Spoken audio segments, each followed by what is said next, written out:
Okay, we're back. We are back over here at the Diplomat with the Rock the Market. Let me tell you, I mean, if you hear a little bit of noise, yes, people are having lunch right now. But I'm the lucky one because everybody else is having lunch. But I'm now here sitting with three spectacular women. And these ladies are right on top of their game of everything that has to be with real estate. And I have a couple of questions, but I really want them to go down the line and introduce themselves. Welcome, ladies. Thank you. So we'll start with you. Sure. I am Evian White De Leon. I'm the Chief Legal Counsel and COO for the Miami Association of REALTORS. Oh, welcome, welcome. I am Juana Watkins. I am the Vice President of Law and Policy and General Counsel for Florida Realtors. Welcome. And I am Margy Grant, Chief Executive Officer of Florida Realtors. Ladies, talk to me about what Rock the Market signifies. You know, what's the power of Rock the Market? Why are we here? Why is this so important? Any of you can take it on. Listen, whenever 1,500 realtors find something important enough to give an entire day of a week, something is being offered that matters. And so likely you have 1,500 people here from all walks of life with all levels of business, but they believe that Miami Realtors has information that's important to their business and they're going to show up. Okay. And if you look at the speaker lineup, you know, myself excluded, it's an incredible lineup. So I was wondering about that because we were asking our chairman a little while ago.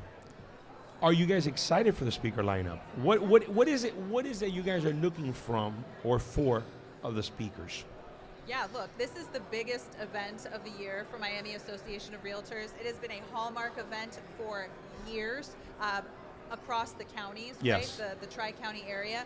And what do people come here for? They come here for the energy, right? They come here for what's new, what is happening in the market. It's relevant. It's what they need now in their businesses.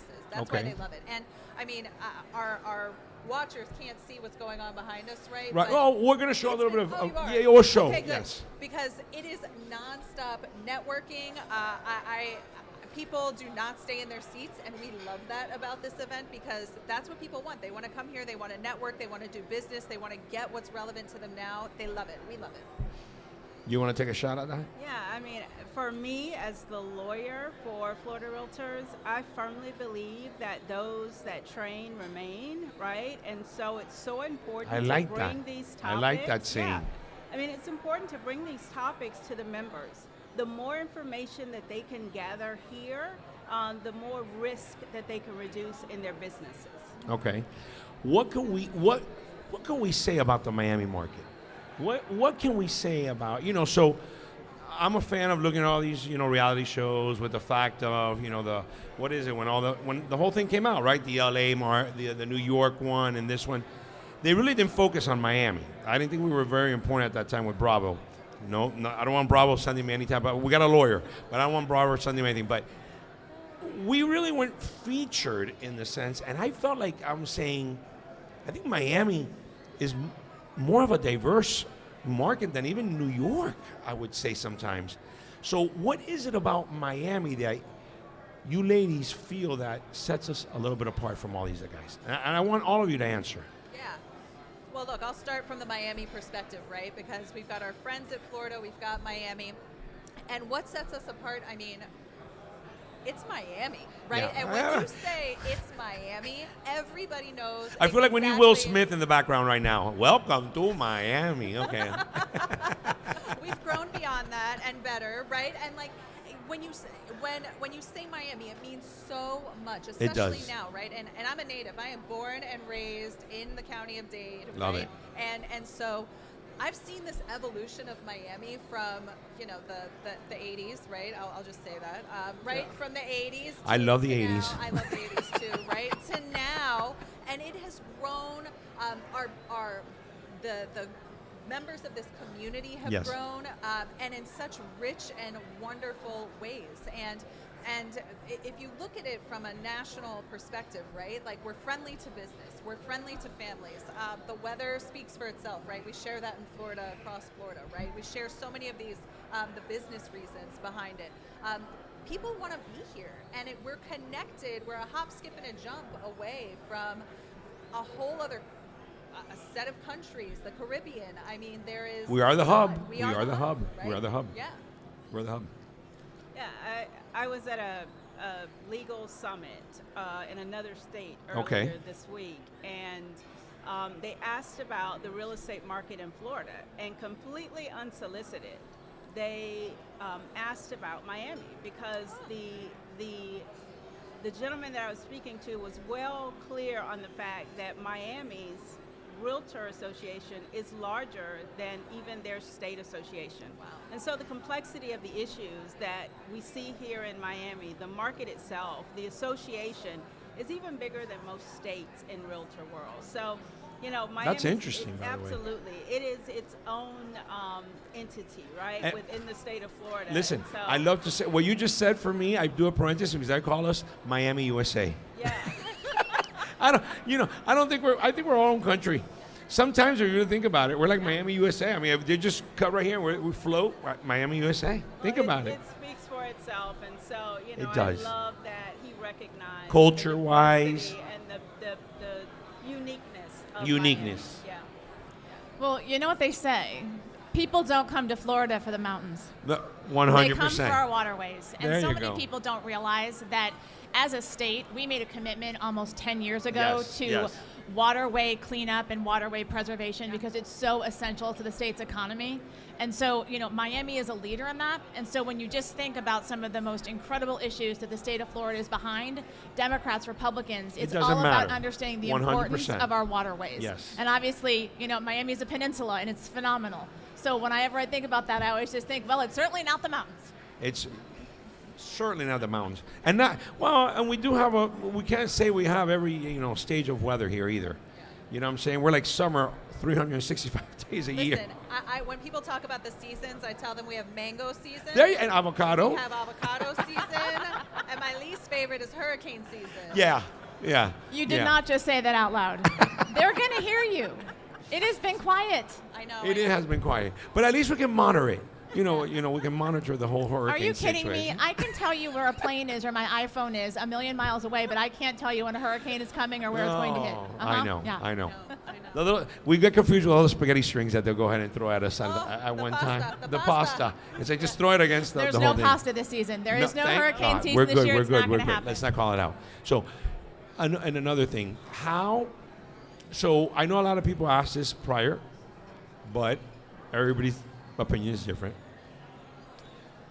Which of the markets, what state, let's say this, what state do you see more people coming from to Miami? From, are people just, is it tax reasons? Is it the, what is it, the weather? Is it, all of a sudden, remember, Miami was always, you mentioned something which for me is very interesting. So I was always in the political field and in the 80s and the 90s. And I know I look very young, but I'm older. But anyway, at the end of the day, I would see a lot of these people just pass by Miami. It was just a thing of, I'm passing by Miami, be there 2 weeks, and I'm gone. Now you see people falling in love with Miami. Yeah. You know what I'm saying? So what states do you guys really see? Are people coming from California? Are people coming from different places? We actually track this. Do Our you? research I love department that. I didn't actually even know tracks exactly where they're coming from. And Okay. I'll tell you, it's dropped What's off a bit. really? The big ones, though, were New York, New Jersey, Pennsylvania, California, Oregon, the Pacific Northwest. They were coming from states that had a lot of rules and a lot of taxes. Gotcha. They didn't like rules and they didn't like taxes. Yeah. So that is where the majority of these folks are coming from. And even though it's dropped off a little bit, and it's so cool, do you know we can actually do it by license plate registration? Because when they get a license plate in Florida, they have to turn in their states. They have to stay in their states. Yeah. What? You're the lawyer. I'm the lawyer. What's the legal background on that, more or less? You think it's the taxes itself? Certainly. Yeah. And Margy's right. We have an amazing economist, Dr. Brad O'Connor, who keeps us up to date on all of the statistics. So we're able to track that, and she's absolutely correct. Okay. Same, right? And we look at it from, we're lucky enough, right, to have it at the state perspective and then at the local perspective as well, which is one of the reasons why we love this partnership that we have with Florida Realtors. And when you look at it big picture, right, it's really helpful for us to look at it together to look and see where the trends are, right? And when you look at that from a state and local level, when you look at the economic trends, when you look at who is moving where, you couple it with the legal updates and the legal trends of what's going on around the country. That's where the magic happens, or part of the magic, right, for our members, because then we're able to give them the tools that they need to do business here. Makes sense. And now. Yeah. And that's, you know, the nerd in me, right? That's where the magic really happens. Well, and the magic also follows in the fact that Miami and Florida are also the #1 international relocation. That's what I'm saying. I mean, if we go back to what she said, we are the hub. Yeah. So the fact from here, you're a plane ride from everywhere, if you think about it. Do you feel that the sense of being part of the whole Realtor Association, that's just a huge plus? Yes. You know, it's a family. And everybody can, you know, just pick up the phone and everybody can help out each other, which is, you know, I believe in all these network events. I'm 100% for it. Before we get to another question, it's a very, very tough question I'm going to ask all three of you. If, I know everybody keeps on saying, so I asked this to the panel before. I was headed over here today and I was listening on the radio how they're stating that Miami now has bypassed New York as the capital of the most expensive meals in restaurants, so that you spend more money in a restaurant in Miami than you do in New York. I mean, I was a little taken back on that. I mean, I don't know. I don't know who they surveyed with this situation, but I was just listening. I think I was, I don't know what, it was 97.9 or something I was listening when, and they were saying that it was now Miami, New York, and then LA. So we just, you know, went over. That being said, do you feel Miami is expensive in the sense of, or I mean, do we have very expensive restaurants? Well, I mean, look, you can find an expensive restaurant anywhere you go. Does it mean that it's excellent? You know, we can debate that, right? But as far as like accessibility and places to go and things to do, you know, I of course grew up in this town in college, right, which is a very different well, I think also he needs to remember that, think about who you're talking to and who you're asking this question of. You're asking 3 mothers of children there you go. who are working full-time in very rewarding but demanding careers. I get it. And so because of that, I couldn't name an expensive restaurant in Miami. I could tell you a chain, like Ruth Chris or a Donovan's. But we're going to get there. That's going to be your hardest question, by the way, before I let you go. But just so you know, as the 3 of us are not frequenting these establishments, simply because we're busy. Well, and like there are amazing places. I mean, but of course, Margy's right. Like I'm like, well, where do I like to eat? I'm like 3 chefs and a chicken. Okay, but wait. So that's that. Before you even say that, so that's going to be my last question to each and every one of you. What are your 3 go-to restaurants? We can start with you. What are your 3 go-to? Anything of the family. Just, you know, simple stuff. Your go-tos. Number 1. 3 chefs and a chicken. I think I love it. I love 3 chefs and a chicken. And it's my daughter's favorite, by the way. Yes, that's what I'm talking about. Healthy, it's great. I think it's spectacular. Delicious. I'm hooked at the damn curry thing. No, the curry, yes, amazing. Okay, it's like, and for people who are like, what is that? It's like curry mustard. It's like chicken kitchen, yes, but like elevated. Better, a little bit elevated. Yeah. It's amazing. No haters from Chicken Kitchen now. No, we're just saying. Yeah. That's number 1. I would say, like in my current rotation. Right. That's okay. Let's say it's your number 3. Let's go to your number 2. So Maman, right? Okay. I love Maman. It's got a little bit of something for everybody. The one in Brickell. No, we actually go to the one in South Miami. Okay. Yeah. And my son is obsessed with their s'mores cookies. That is is my go-to bribe. So maybe that should be number 1. You know, for political purposes. Within the family. Okay. Number 3, you know, oldie but a goodie, Taco Rico. Okay. Yeah. Nah. Yeah. Taco Rico. That's on. Is that by you? Right. Okay. The one that I usually go on, US one. Yes. Yeah. Perfect. Yeah. Those are good. Yeah. Okay. And so We want our viewers and our listeners to say, you know what? I haven't been there. I want to go try it. So not being from Miami. Okay. I have to. What's caught your eye? So The Cuban at Sandwich. Oh, okay. That's the one. Sandwich. I'm going to call them out.